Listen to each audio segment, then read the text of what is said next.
Just 100.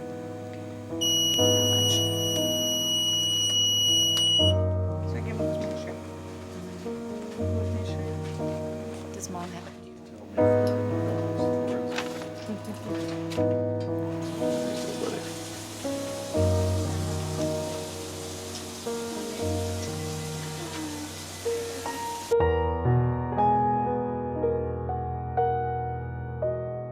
When he was born, he was breached, so they did a C-section, so they had put her out.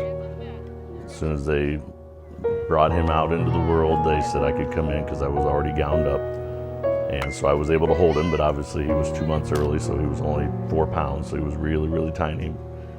Came out bright red, yelling, screaming like he was supposed to. Hold him for a little bit, hand him off, only for them to come back and tell me, of course she's still out. Come back and tell me that they had concerns that he may have Down, so of course it's upsetting, but you know, I can't tell when they're that small. I don't have the training and knowing, especially you see it when they're bigger, because I've worked with kids with disabilities and kids with Down syndrome before.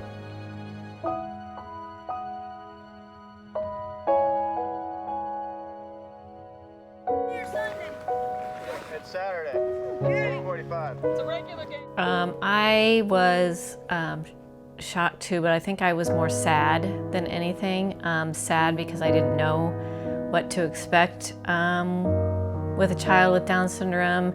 Sad because I thought I was grieving the child that I never would have, thinking that maybe they would never drive, they would never get married, just all those things that come along with the child that you think is going to be the one you deliver. And as I've come, and it didn't take very long to find out that there was nothing to be sad about, that everything that I learned about him, he was just like my other kids, exceeded all expectations. And if I don't have a lot of expectations or have the same as I do for my other kids, that he usually meets those, and you never know, like Casey said, what's around the corner for them. And so you push them as hard as you can, just like any other kid, and you're always surprised at what they can accomplish. Part of it was his communication skills weren't as profound as at the level he was supposed to be at. So you wanted to be able to speak for him, but like she said, you didn't want him to be left out, things like that. As he's gotten older, it's been a lot easier because people don't leave him out. He doesn't let them leave him out.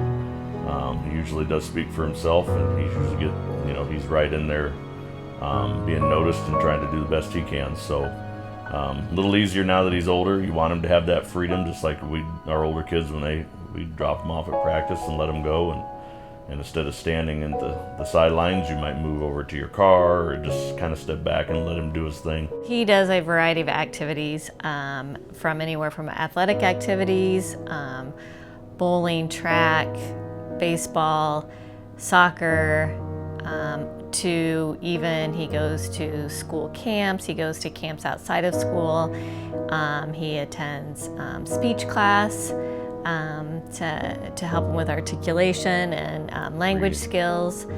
He goes to a reading class. Anything that was delayed in our other kids that we would take those extra resources for, that is what we'll take with Cael.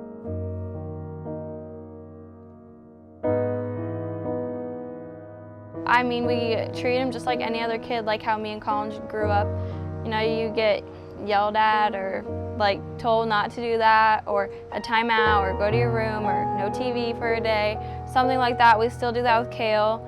I mean, for Cael, I feel like we have to repeat it a few more times, but I mean, that just comes with it. That's just what's gonna happen. And then he's probably the best brother I could ask for.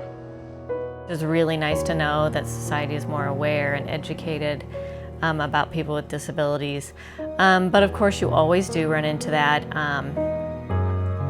And nobody's been outright rude to me. I think it's more kids that he's played with that may not understand or may say things about his speech or why he's different. If I explain to them that, he's not as strong. We say that a lot. Of his muscles in his mouth aren't as good, and so that's why he can't form words as well as other kids. And so that really helps. So I think that, and along the way, you're just educating people. And again, I think when we do hear bad words, we will usually, try and just say something to people, just nonchalant, that, please don't say that, or, I'd we appreciate if you find another word to use. You don't have to be rude about it. Sometimes they're surprised, they don't even think about it. It's more things that we ran into where people going, oh, I'm sorry. There's nothing to be sorry about. We have a young man that we're going to raise just like we raise our other two. The expectation is nothing different, so there's really nothing to be sorry about.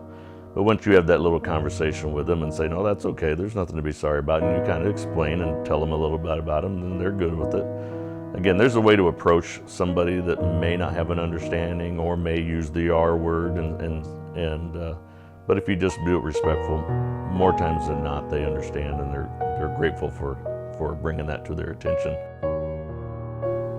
I think the biggest joy is just with kids is watching them grow and develop into becoming independent and becoming adult. I mean, that you can carry on conversations with them, and they are bringing things to the world, and they're making the world a better place, and that's what we want to fulfill in society.